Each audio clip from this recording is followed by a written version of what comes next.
Tara mga mami, merienda tayo ng vegan empanada. Ito po in-order ko lang sa Food Panda. Ayan o, dito ko siya in-order. Bigla ako nag-crave ng vegan empanada. May nakita kasi ito sa newsfeed ko. Ang content creator, kumakain ng vegan empanada. Ako'y natakam tuloy. Ang sarap. Bagong luto pa siya. At mainit pa.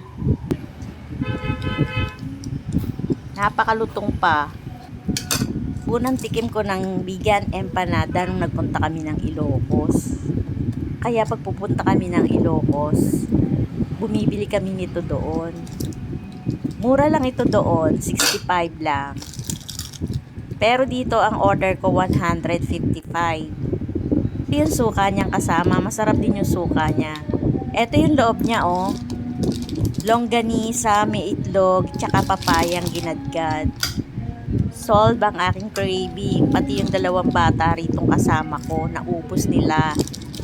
Bala ko sana gumawa na lang ako, kaya lang matagal gumawa ng pabalat.